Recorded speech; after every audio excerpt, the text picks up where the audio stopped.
So again, once we're recording now, just want to say again, huge thank you for coming over today, Kartik. Yeah, thanks for the invitation, and yeah, excited to chat about space. Exactly. Always a good topic to chat about, especially in this channel.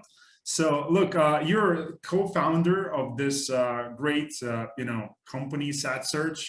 So can you talk about the process and how have you decided to choose like this specific satellite service? Yeah, so maybe to back into this, so what we are building is kind of like an Amazon for space engineers. So it's an online marketplace, and the goal is to make it super easy, hopefully trivially easy for engineers who are building satellites, rockets, and ground stations to find parts, components, subsystems, services, whatever they need to build the projects that they're building. And the reason we started it was because my background is in aerospace engineering, and I was that space engineer working on different projects, kind of struggling to find this kind of information. So we really started the project because the last project that I was on, the last mission design exercise, it just hit me that I was spending an excruciating amount of time trying to Google for information about suppliers and waiting for weeks before I got a response for a quotation or lead time information or technical specs. So just as a thought experiment, it struck me that there must be a better way to do this if we live in the world of e-commerce where everyone can go online and within a few clicks you can buy everything from your groceries up to a Tesla. So why not space parts? And that's a little bit the inspiration for why we started this. Was I wanted to scratch my own itch. I was kind of frustrated as the engineer wasting hours. And then what we've discovered is that I'm not the only engineer who's been frustrated by this. And so today, it's turned into this pretty big project with the focus on trying to make it easier for people who do this kind of work to do what they're doing. That's really amazing. So I think there's a lot of people, of course, who have those problems with finding the suppliers or just the parts in their own country. So the question, like, how much do you cover? Is it the worldwide thing? Like, do you just connect? Can you just, explain the process for the people if they're looking, if they're somewhere in United States or somewhere in Europe, can they find suppliers? Can they talk with the suppliers locally in their markets, or are they going to be talking worldwide? So this was part of our original vision as well, which was that, the industry really is global. But at the same time, there are many barriers to entry for various legacy reasons. And so I think for the fact that we were just naive, we thought, you know what, maybe we can help to actually promote global cooperation through this platform. And the internet is a fantastic medium for that, right? It is available pretty much everywhere in the world. And so that's why it was a very natural fit for us to build an open website, which is why if you go to satsearch.com now, you can just start searching for parts immediately. There's no barriers to entry or anything. And this was just part of our vision of trying to remove all of these obstacles that make it difficult for people who are either wanting to understand the industry a little bit more, starting off with their first projects, to even seasoned professionals. And in fact, today we have every month over 11,000 engineers from all over the world searching on the site from over 100 countries regularly. Oh, wow. And so that was part of the assumption that we made, and what we wanted to prove is that there are people in every nook and cranny of the globe.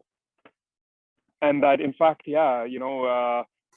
if there is an engineer in Argentina working on a CubeSat that is interested in an onboard computer from an Italian company and going to launch off of a Rocket Lab launcher in New Zealand, that to me is true commercial space, right? Where you're able to make use of the best technologies and capabilities from anywhere in the globe. This has the complex layer associated with it of things like export control and licensing and things like that. But, there is no intrinsic reason why it shouldn't be possible to do this kind of stuff. And so that's what we wanted to prove with the website. Yeah.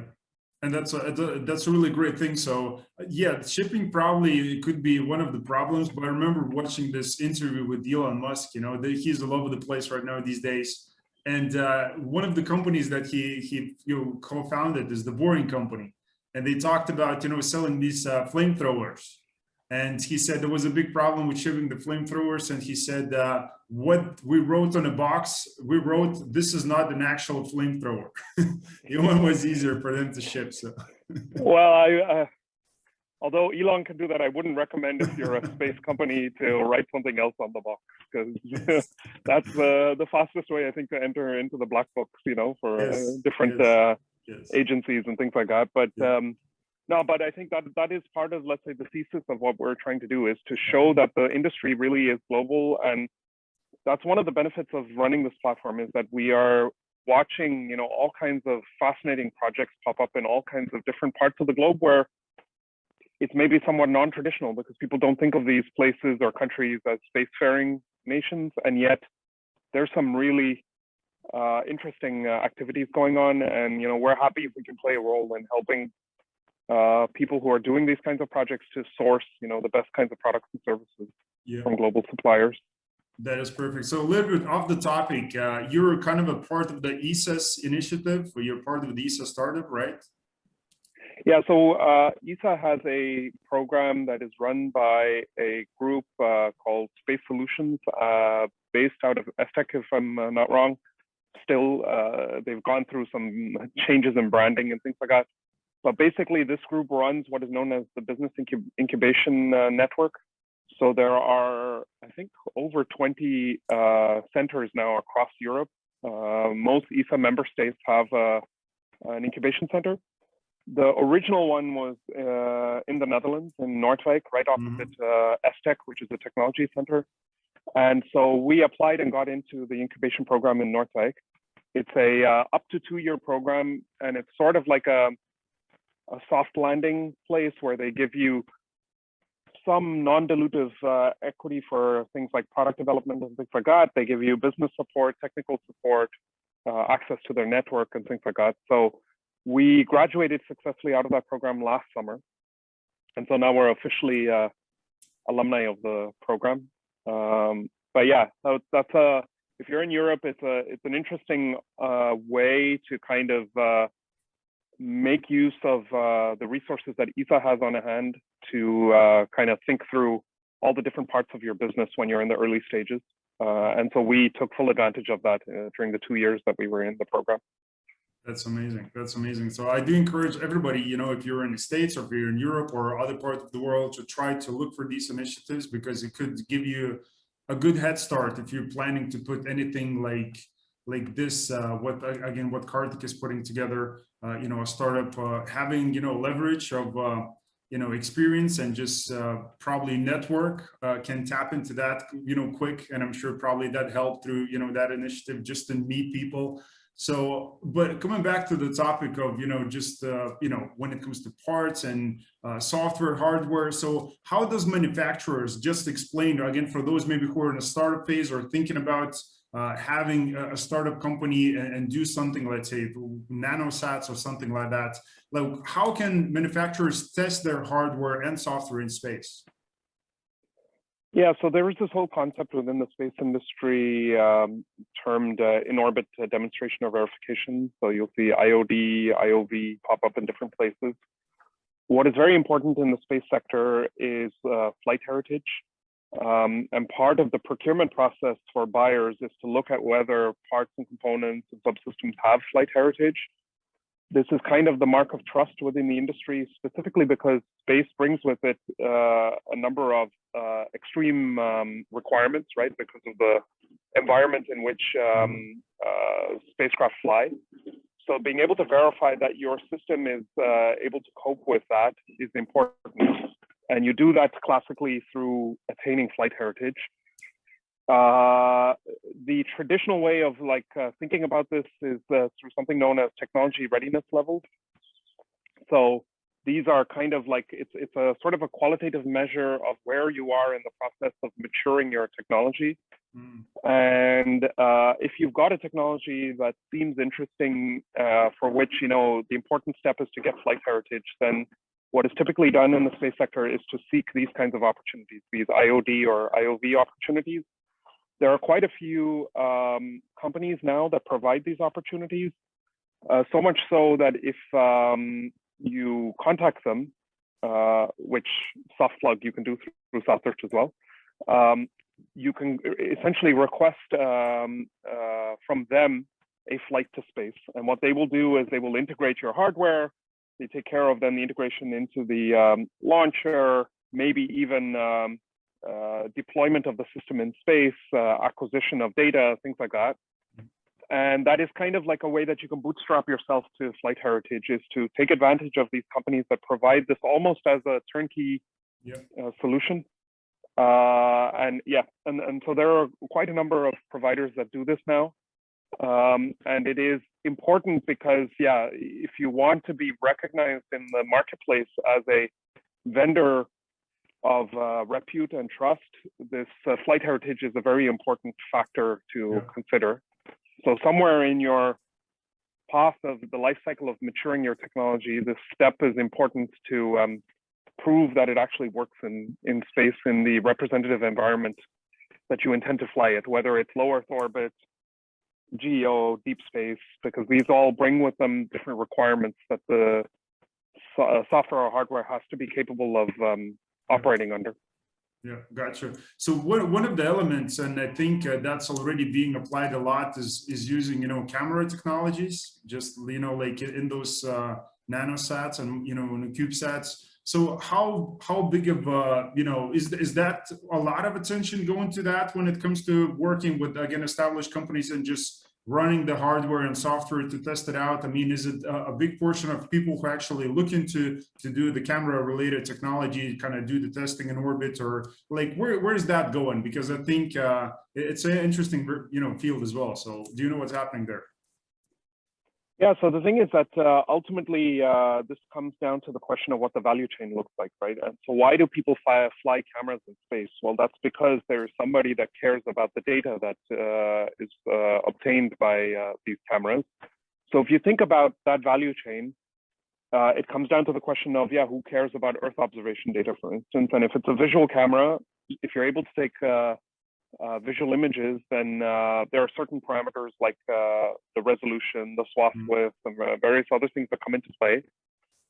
And there is a growing market there, right? That's part of the reason why there's excitement in the space sector. Is one of the areas in which there's growing adoption of space data is on the Earth observation side. So as that matures downstream, that means that there is an incentive for companies who are on the upstream side, who are developing the actual hardware and software to capture these images, to innovate.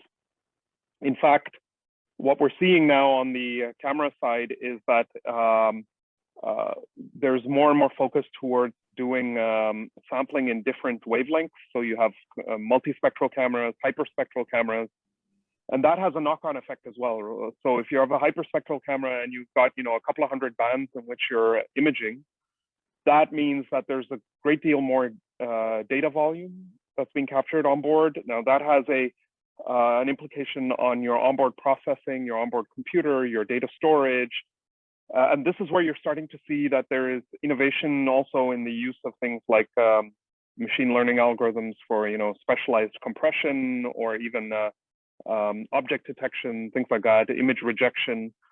So there's a lot of innovation going on that's driven by the end user needs downstream. So once you have somebody that says, look, I want to image in a certain wavelength, a certain region of the world, in a certain resolution, that then feeds into, okay, well, I need a certain type of camera, and that means I need spacecraft components that support use of that camera in space. There are like easily over a couple of dozen manufacturers of just the camera system itself. And the complexity comes from thinking about these satellites as systems of systems, right? So when you select the camera, you then need a certain amount of power, you need a certain amount of data storage and processing capabilities, you need a certain data link to be able to download those images, for instance. So that's where space is very multidisciplinary, because just the choice of one of those kinds of cameras has an implication on pretty much the entire rest of the spacecraft system that you have to design around it. Yeah. So the question now is, how do you apply for the request to be part of, let's say, use somebody else's, nanosat to implement your own technology to do the running? And is it you who are going to be doing kind of the vetting process to make sure that the technology that they want to use is going to be properly set up? Again, we're talking about the implications on, other aspects of the, nanosat. So who does the vetting process, and what requirements does somebody needs to make sure that they're going to be approved? So for our platform specifically, you mean, or? Yeah, well, or just in general. So in general, well, so it depends who you're talking to and what the application is. So for instance, the European Space Agency has its own set of pretty strict standards. They follow basically the ECSS guidelines. So if you go to ecss.nl, you'll see basically the standards that ESA has evolved over many years. These are pretty strict requirements because they are typically for ESA missions that have very high requirements, that are typically expensive missions. So yeah, there's plenty to kind of lose yourself in. You can spend many weekends reading through all of the guidelines and standards and technical requirements that ESA has evolved for their missions and the management of their missions, and what they kind of require of vendors who work with them. The commercial market is a little bit more flexible. This is where there's also a lot of exciting stuff going on, because traditionally space hardware, the requirement was very high, high requirements that had to be met. But what has happened with sort of like the advent of the use of CubeSats, and what I think Planet specifically, for instance, termed agile aerospace over like a decade ago, was a more software approach towards hardware, which is iterating, accepting a certain level of failure, and allowing the innovation. Yeah, and using, for instance, commercial off-the-shelf hardware, so cost components, which are not necessarily qualified or tested to the extreme requirements, but you sort of say, look, can roughly understand that this module will do what it's supposed to do. And if it fails, we either have redundancy on the spacecraft, or we even make the spacecraft cheap enough that we just replace the spacecraft if one fails. Planet has kind of gone down this path, or originally did. I think they've slightly departed from that with some of their newer satellites. So the point that I'm trying to make with this is that there's a diversity of requirements, and it often depends on what the satellite's being used for, whether it's a commercial application, a scientific application, a government application, what level of requirements you have to fulfill. Then there are also norms set by like national legislation and things like that. For instance, relating to use of frequencies, right? So spectrum is a pretty somewhat finite resource, right? And so radio frequency interference and things like that can really be a problem. So there you have to follow the guidelines. You have to apply to the ITU, for instance, if you're in a regulated part of the spectrum, to really request and get licensed to operate in that frequency band. So you need to make sure that your vendors are complying with that as well, and that you're really operating in the bands that you're claiming to operate in, etc. So yeah, there are a plethora of requirements and standards and things like that. But which ones apply to specifically the mission you're working on kind of depends on things like, who's your end customer? What is the application? What frequency allocation do you need? And which country are you operating out of? All of these things matter because, there is even a diversity from country to country differences in what the legislation requires. Got you. So this is really great information. So thank you for sharing that. One of the things that come to my mind, again, where we right now with this entire COVID situation, and personally me and talking with other people, we see the cybersecurity attacks spike up really a lot. So how is that a threat, do you think, for for nanosat technology, and how is that being watched, or just making sure that the risk is mitigated when it comes to cyber attacks on the instruments? Yeah, this is, I think, probably going to be one of the hottest topics in the coming 10 years or so. So backing up a little bit, the entire nanosat world kind of came out of the CubeSat standard coming out of Cal Poly. And so sort of a university environment, and it was intended, also to be sort of like a platform for like testing and education and learning. It quickly got adopted, as you see many of these kind of educational tools that turn out to be really powerful, to be adopted by commercial entities firstly, and then even now governments will launch CubeSats. That means that what wasn't necessarily baked into the initial paradigm was, a strict approach towards cybersecurity and things like that. But of course, there is greater cognizance more and more as these missions are being used as well for, firstly, government applications, and then secondly, for commercial applications where there's, of course, real investor money that's been invested into this data. They want to be able to secure that data, of course, and not have somebody just come and pick it off. So you're seeing now more and more services being unrolled for cybersecurity, whether it is encryption technologies that are being included on the onboard side, so onboard computers that are robustified against hacking. Also on the ground station side, so it's no use if your satellite is secure if then the ground antenna that's receiving the data is insecure. So it's also a question of tackling the weakest link, because if one side is strongly protected and another side isn't in the chain, then the hackers will go after the weakest link. So there's a holistic approach that's being taken increasingly. The challenge with this, of course, is that it is both from a technology point of view, increases complexity, which increases from the systems engineering point of view, things like the chance of failure or anomalies and stuff like that. So you need greater understanding of how to test systems when you're including these either hardware or software enabled cybersecurity measures. And then there is also the side of the equation, which is the cost involved, right? So I like to think of this in terms of like the no free lunch theorem. Nothing comes for free. So if you're going to make your system more resilient, it's going to come at a cost, and then you have to budget that somewhere as well, right? And so I think people are learning to do this, and there are a number of vendors on the market that are targeting this and specifically offering their cybersecurity expertise. And I think the marketplace will need more of this, because you need the experts really also to come into the field to say, okay, to be able to do the analysis of the system of systems and say, okay, this is your weak link in the system. Maybe a last point on this is it's not entirely just a technology question, because as we've seen in many cases, hackers also do this kind of social engineering. So your people in the loop can also be part of the weak part of the chain.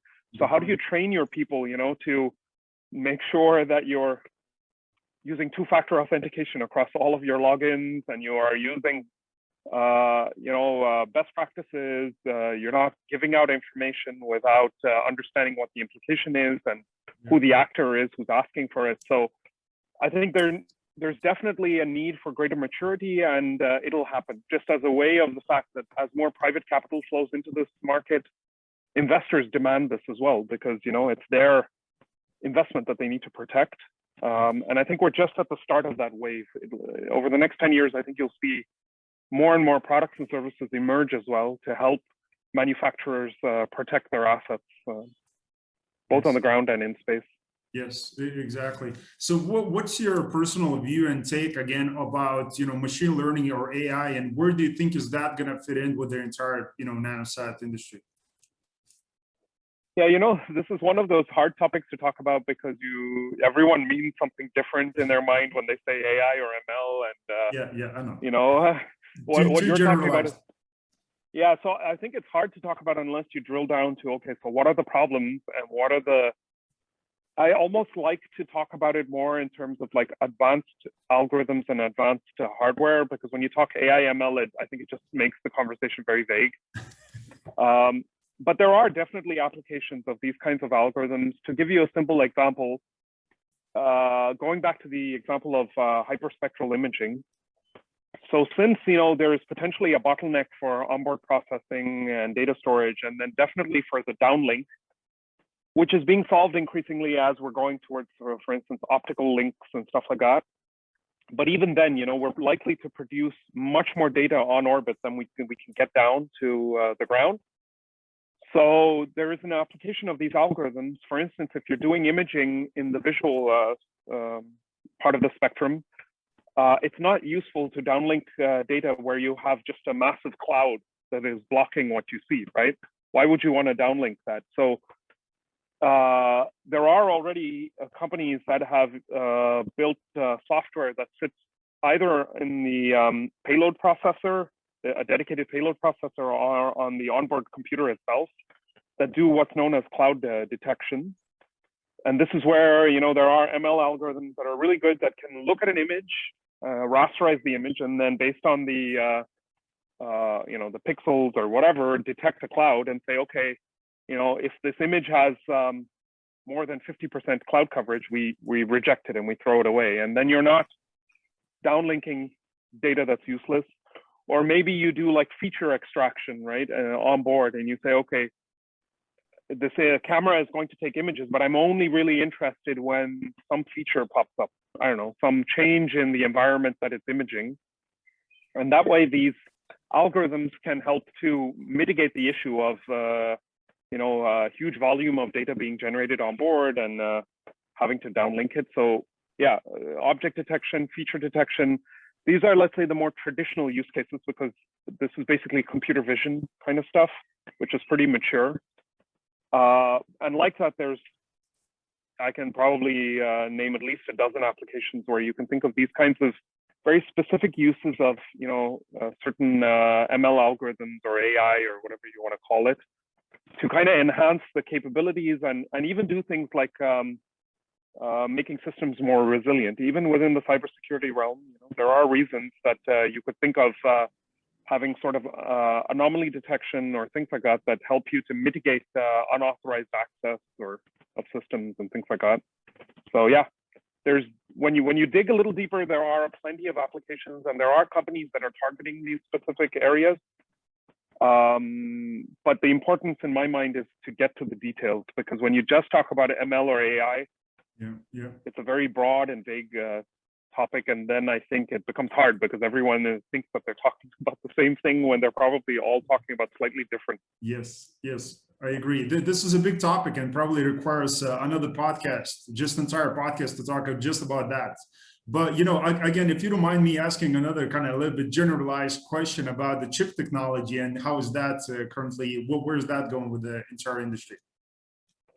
Yeah, so this is the interesting thing, right? Like if you're doing hyperspectral imaging, now you need better processing capabilities. And so there's a knock-on effect that people are like, well, if I am going to generate this volume of data and this velocity of data and this kind of type of data, and I need to do this processing, I also need to evolve my compute capabilities on board.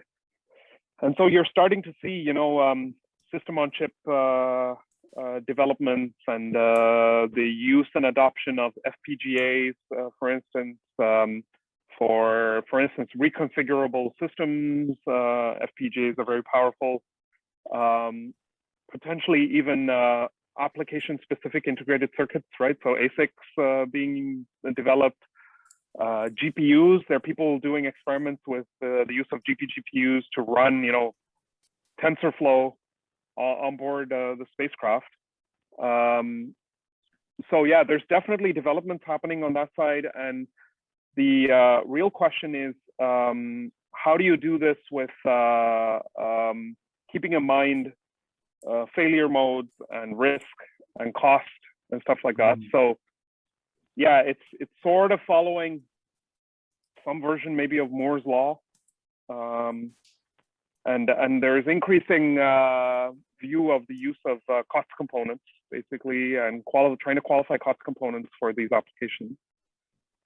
So yeah, there's a lot of exciting stuff going on also on the chip side, the processor side of the equation. Got you. And what about the propulsion systems? Because this is one of the topics, and I want to discuss a little bit more in you know, in a conversation a little bit further in a few minutes. But where is that currently, and what is happening? Like, what other alternatives are we looking at when it comes to propulsion systems for the nanosats? Yeah, so actually the propulsion world is really, really diverse at the moment. There are lots and lots of companies that have, you know, some approach towards propulsion for small satellites. Firstly, there's just this different types of propulsion systems. So you have, traditional monopropellant chemical, you've got biprop systems, you've got electric propulsion. And within, for instance, electric propulsion, there's everything from like field emission electric propulsion to Hall effect thrusters to some even more fanciful technologies that are being brought to market. This is, of course, being done in anticipation of, I would say, two major trends going on in the industry. This capability of like moving is really important. So that drives the need for thrusters. And the second part of this is the entire space debris question. Yeah. And a lot of companies are anticipating that, for instance, in the US, that the FAA will come out with legislation saying that, in low Earth orbit, under a certain altitude, maybe under 500 kilometers or above, 500 kilometers, where you can't necessarily rely on just the upper atmosphere and drag bringing you down naturally in a reasonable amount of time, that you will need propulsive capability to be able to actively deorbit your spacecraft or move your spacecraft out of harm's way. But that brings with it, tying it to the earlier question of cybersecurity. Well, now when you have a spacecraft that has propulsion on it, if it falls into the hands of the wrong people, you have the ability to turn it into a projectile, right? A kinetic projectile. So these are all very coupled topics. So yeah, how do you enable a small satellite to adopt thruster technology and at the same time make sure, because under dual use, this becomes a huge issue. If your spacecraft cannot be guaranteed to be secure enough that you can guarantee that only the people who should have authorization to operate the spacecraft can operate it. So that means now the thruster companies also have to think about cybersecurity, for instance. And how is that going to be guaranteed on board? And yeah, so there's a lot of these kinds of developments going on in the propulsion world at the moment. And I think we'll see over, again, the coming decade, especially for these mega constellations, these questions being raised about, well, if you're going to have 1,000 or 10,000 satellites, are you going to guarantee that these things are not going to turn into a menace, and crash into each other, crash into other spacecraft? And it all somewhere upstream starts also from legislation. Like, what are the lawmakers going to do? Are they going to necessitate that you have to be able to move out and you have to have that capability? Because the moment that becomes law, well, then the satellite manufacturers have to have maneuverability, and then that kind of builds the market for these thruster companies.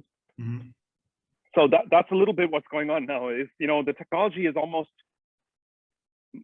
in advance of the legislation coming out, and these companies are a little bit also then waiting or kind of lobbying governments to say, well, you need to make sure that every small satellite has maneuvering capability.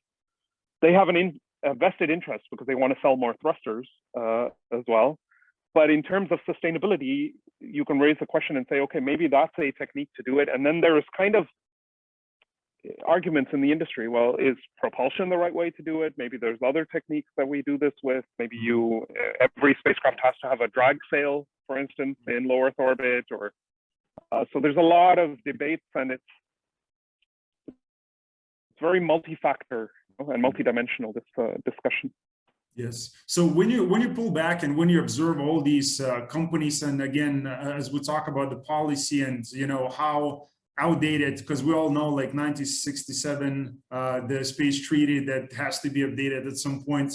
So let's say when you pull back and when you observe the companies, where do you think those policies should come in place? I mean, because if we start to regulate what's happening currently right now in orbit, that's kind of, it's already the problem we're looking to solve. So do you think that the company should be regulated in a startup phase and what type of regulation should put in place so we can mitigate the risk of the space debris or, like those problems that may arise? It's a hard question, because the thing is, you want to find a balance there, because you don't want to kill innovation and innovative ideas and the commercial industry, right at the start. Like, you don't want to over-regulate and basically take all the air out of the balloon just as it's growing. And yet we also want, in some sense, especially low Earth orbit is a shared resource for humanity, and we don't want to put ourselves, render LEO basically unusable for applications because we didn't step in when we needed to make sure that people were playing nicely with each other. And then there is a problem on top of that, which is to say, well, okay, you can do this at national level, but if you don't have coordination between different countries doing this, well, an operator can just pack their bags and go from country A to country B and say, okay, country B has more favorable regulations. So I think it's a very well-known problem. I don't think this is unique to space. What makes it unique to space, perhaps, is that the technology has gone so far ahead of this that the regulators are in a tough spot, I think, to think about, like, how do we not stop the innovation happening and yet also mitigate the, kind of the social costs, the externalities, because nobody benefits the moment, low Earth orbit becomes unusable, or certain orbital bands are unusable. So it's hard. And then there's this very distinct layer of like geopolitics that sits on top of this, and it's messy. And I think governments have to just tread that fine line of understanding how do we do this in a way in which we still encourage innovation to happen, and yet make sure that we are kind of respecting the fact that, yeah, it's a shared, almost finite resource. It's weird to talk about space being finite, but in LEO, there is some level of finiteness because of, for instance, things like collision probability, and the implication on the space debris problem. So you can't just keep launching, into the same orbital band of 800 kilometers sun-synchronous orbit. You just can't, without, blindly keep launching into that orbital band, because we're already seeing kind of like a traffic jam occurring. And that has implications more than anything on what you can do there, the useful use of assets in that orbital band. So I don't have a very clear answer to this, but I think the real way to do this is through multilateral discussions and cooperation. Yeah. Maybe one note on this is, of course, you see that there's somewhat of a unilateral approach that is now turning into a multilateral approach that has turned up to kind of update the Outer Space Treaty and the treaties that followed it, like the Liability Convention and the registration requirements, in the form of the Artemis Accords. So 11 countries have signed up. The most recent is New Zealand a few days ago, and last week South Korea. So there's some ratification of this. The problem is it was brought to the table in a very unilateral way, with the US just saying, here's the rules we proposed. And that automatically means that there are certain countries that, from a geopolitical point of view, just can't engage, right? And so this is an example of where you have to tread the fine line. Like, is it fine for the US to just put this forward and to kind of tell other countries, if you want to play with us, you've got to sign these rules? Yeah. Because that turns into a schism. Now you end up with countries that are going to say, I'm with the US or I'm not, which is not great. And is there a possibility, maybe that's the only way, maybe there isn't another way to do it, or you have to do it through a body like the UN or some other organization that is able to do multilateral agreements. But what we see with this kind of stuff is it's also extremely slow and almost nothing gets done. Yeah. Just one example I can mention of this is there's the IADC, the Interagency Debris Committee, I believe, is an example of this sort of multilateral forum. And they are the ones who came up with this guideline. And it's important to understand that space law has various like components to it. And you've got hard law and soft law. And one of the things that the IADC came up with is this non-binding guideline, which is that spacecraft in LEO, after their useful life, have to be deorbited within 25 years. But there's so much nuance to this and so many gray areas that it hasn't really been, it's sort of more like a general principle rather than a very clearly formulated set of rules. And that's been tough, because it's space agencies that are cooperating with each other who've come up with that guideline. And people have been saying, okay, but we need to go beyond that. We need to now actually have law that allows, parties that violate this to be sanctioned and things like that. but that just hits a political barrier. Like, how do you do that in a multilateral forum? So yeah, I would revert to the space lawyers, if there's space lawyers listening to this as well, because they really have a tough job on their hands at the moment.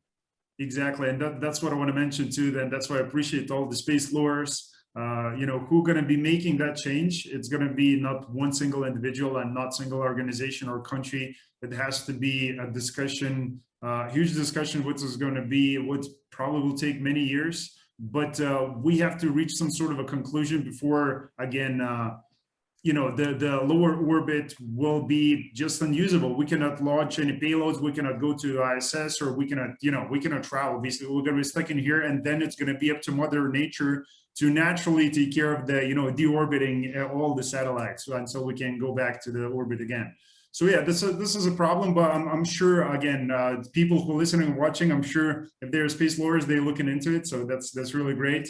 But what about the satellite constellations? I mean, I talk, as you mentioned before we start recording, talk with a few astrophotographers, and again, it depends who you talk with.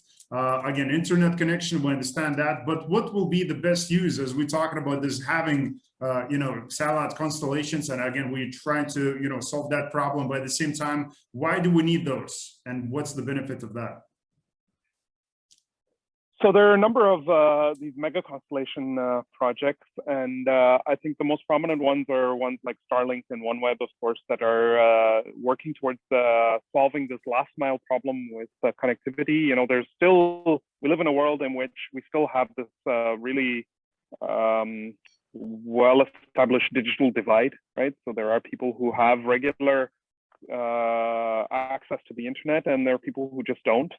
I'll give you an example of India, for instance, specifically because a number of these constellations are really focused on trying to connect the unconnected in India.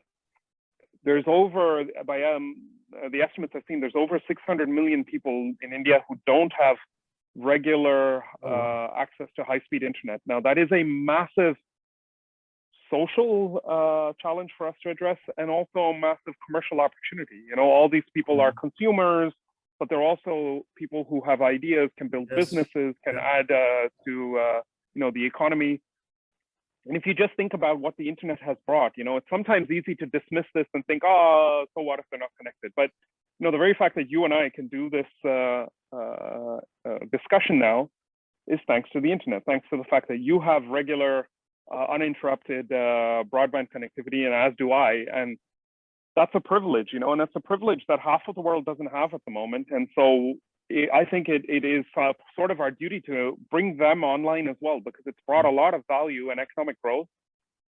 So that's what Starlink, OneWeb, and Project Kuiper and others are targeting. But that has consequences on others. So the example of astronomy and astrophotography, when you are putting up these tens of thousands of satellites, and they have some sort of impact on the viewing field. Now you have competing interests to say, is it more important that astronomers can take uninterrupted images of the night sky, or that people have connection to the internet? And that's hard, because I don't think that there is an absolute right or wrong in that.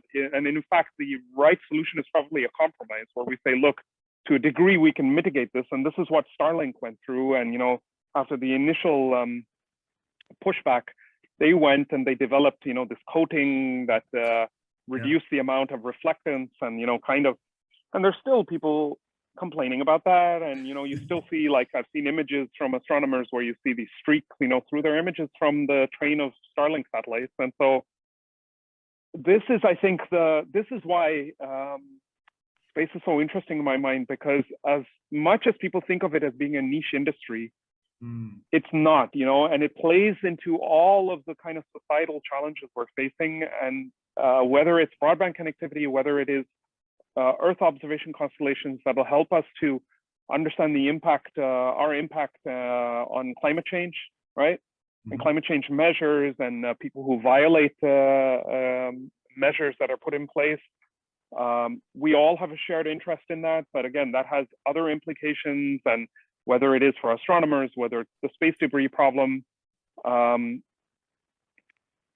yeah, and then the question comes, I'll give you the other example with Earth observation, right? A camera in space can be used to image so that we can manage the climate change problem better, but it can also be used to spy on each other. And so then you get into the dual use question, and you know, are we okay with that, having, you know, these thousands of eyes basically staring down on us? And there's of course regulation around that, and there's, you know, military use restrictions and things like that. But with the industry also becoming more widespread and more actors being able to enter, is everyone going to behave well? Is everyone going to follow the same set of rules?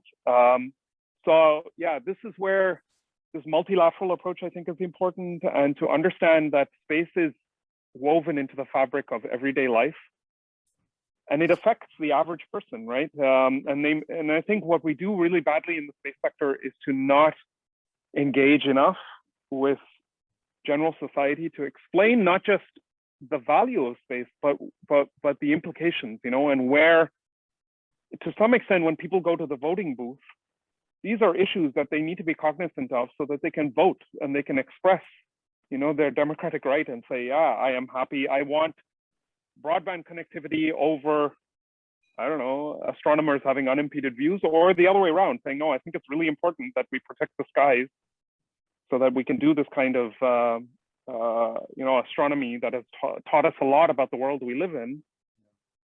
That's not a right or wrong answer in my mind. That is really a question of giving everyone sort of a participation in that conversation. Yes, definitely. So it's a very interesting, you know, subject as well, because as we talk about, you know, astrophotographers, you know, they, of course, they have the processing tools to get rid of the star, you know, for satellite trails, which is another thing. Of course, they do complain with a very rapidly increasing number of satellites. It's going to be harder to do that for them. But we're talking about, you know, home-based, Earth-based observatories that don't have, they're just doing visual observations. They don't do the, you know, the stacking process where you can, you know, extract the satellite, you know, trails. And for those observatories, when they do important scientific research, it's going to be a problem again, because we have those conglomerates and, you know, ginormous companies who are stepping in the space industry, and it's all about, you know, commercializing everything. And it's good. We have to look from that perspective too when it comes to internet, providing internet to the rest of the world, because as we talk about the untapped potential that those people have just in India or in other parts of the world, that they can bring a lot of value to the world, to the community, society. So that's great. But I don't want to see space being so commercialized where it's going to be a satellite constellation and it's going to say www. And it's going to be that, which I think at some point, because I'm already sure some people thinking about those ideas too. You know, it's well, it's just a point of ridiculous at that point, I think.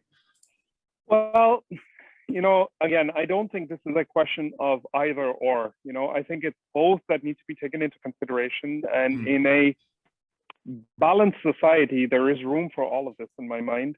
Yeah, the unfortunate thing is this kind of stuff typically has also the nature of being highly politicized, and given especially the state of the world of politics at the moment and the degree of polarization, these are topics that have to be handled with some level of care and nuance, and expertise, I think, does matter in this, because otherwise you just end up talking about the wrong things, or not wrong things, but things based on wrong assumptions, I would say, about what it means. And yeah, you need to have enough care to care about the details, in my mind, to have a really good conversation. Because if you just have the conversation at the superficial level, like this is good, this is bad, then I think you never get to the heart of what the issue is really about.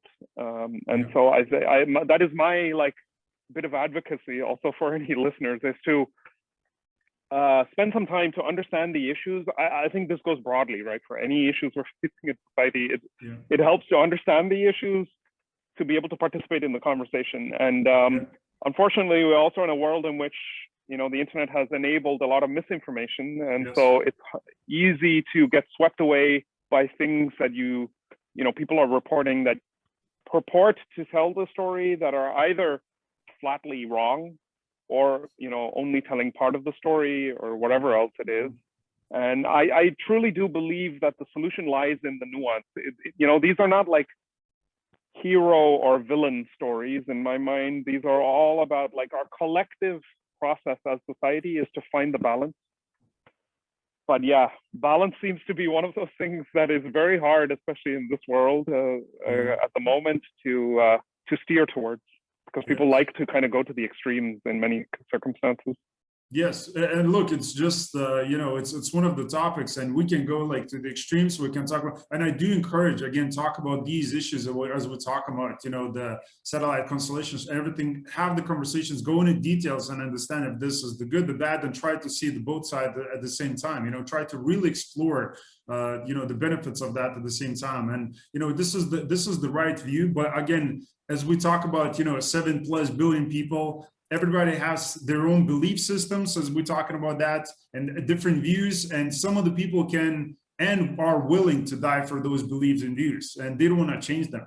So this is another, you know, thing that we as humans have, and I think we have to, you know, learn that ourselves, that we have to be part of the change. We have to change our views, understand that things are changing, and we have to change with those times.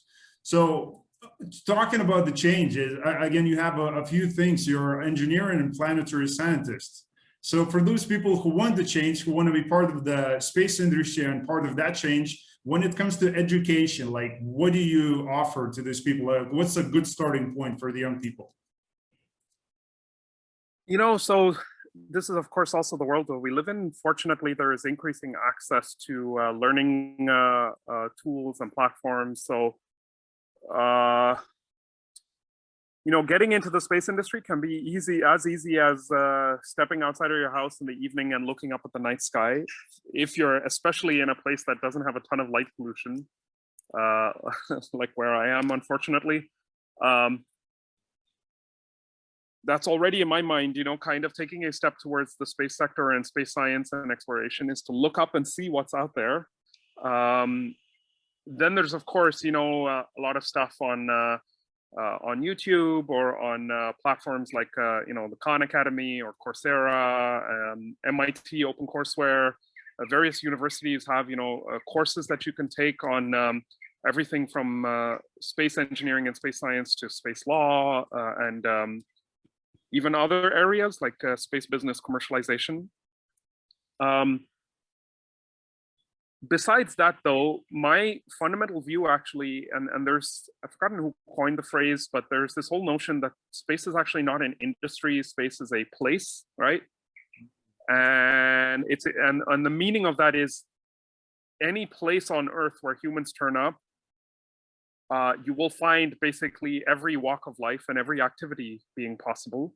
And that requires society to be represented, which what I mean by that is the space needs not just engineers and scientists, but you need lawyers and doctors and artists and you know, every walk of life that you can think of needs some representation in space, because being a place, we will conduct increasingly as we become more spacefaring every activity, especially if humans start, you know, permanently inhabiting space, not just on the ISS, but, you know, on the moon or even Mars.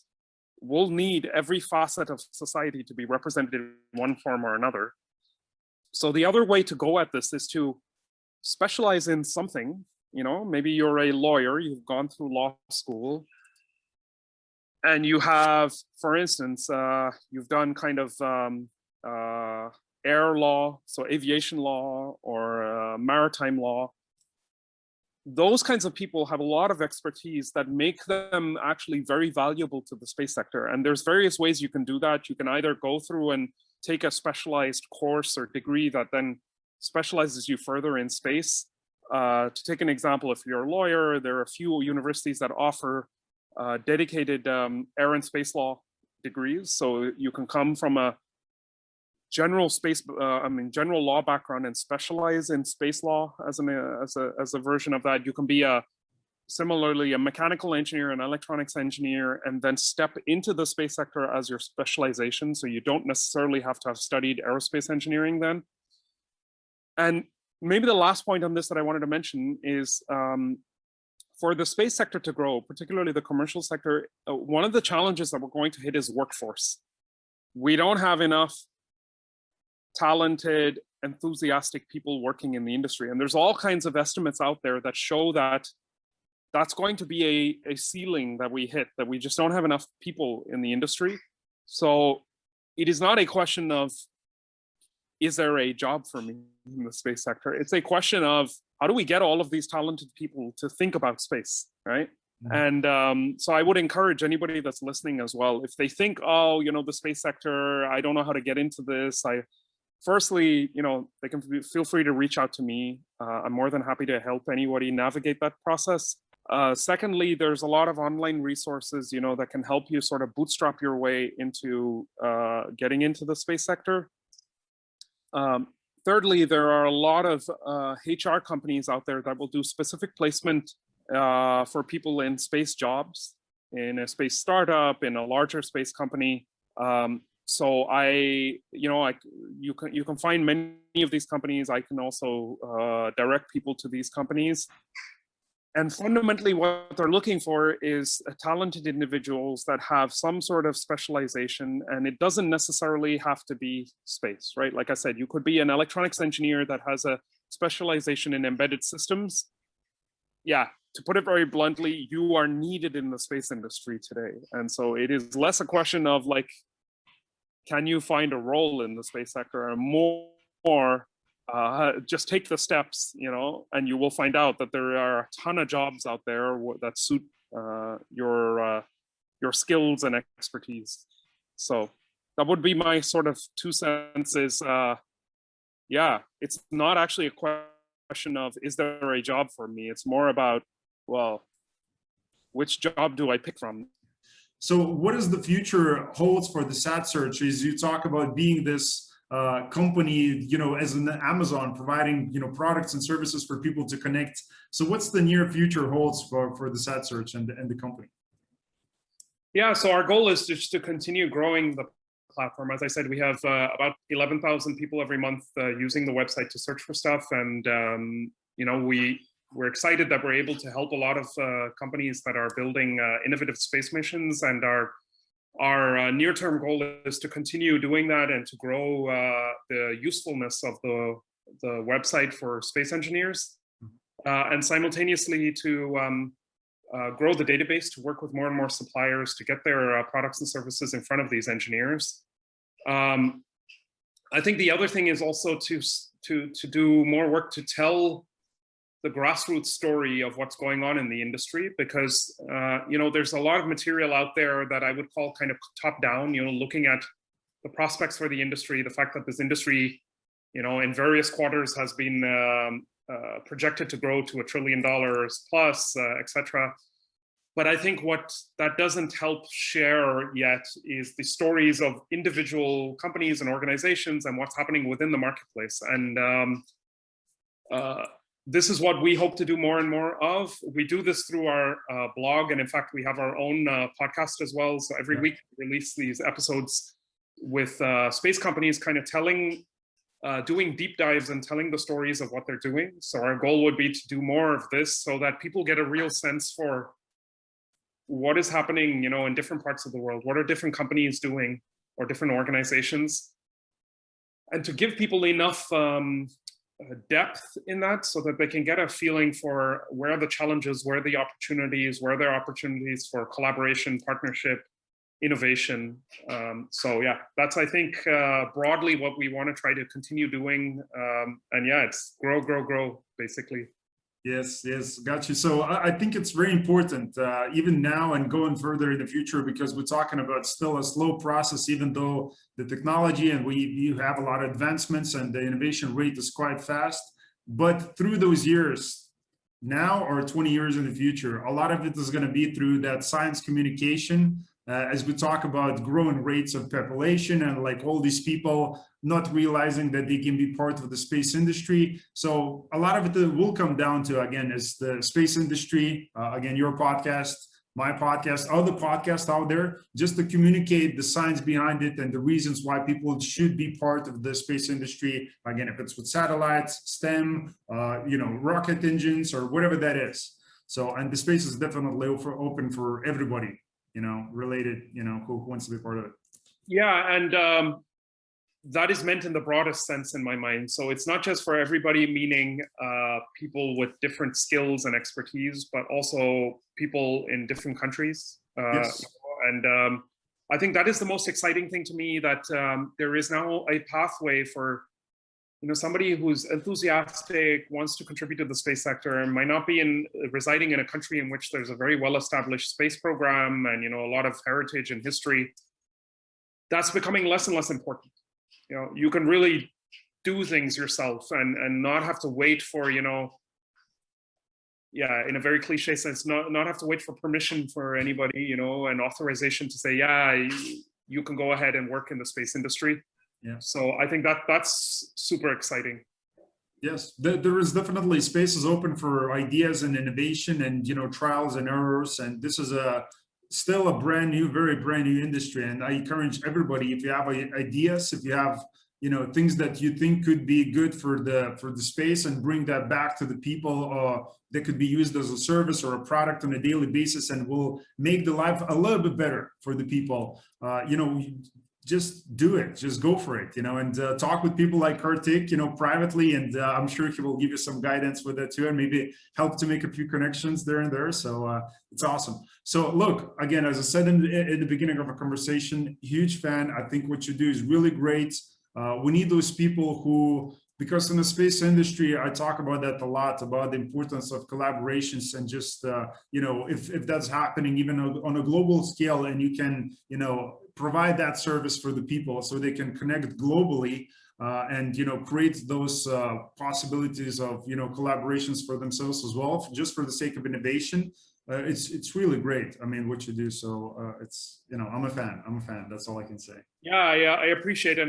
And likewise, I think, you know, by the very virtue of having this podcast and helping to tell the story that different people within the industry and sector have, you know, from their own experiences or projects they're working on, you're doing a great service to, you know, the broader community to get engaged with space. So yeah, I'm looking forward to future episodes of your podcast as well. And I think, yeah, the message from my mind is very clear, which is that space is increasingly open, you know, available for people, for business, for new opportunities, for innovation. So yeah, there's never really been a better time to step in, and hopefully that is going to be progressively easier and easier as well.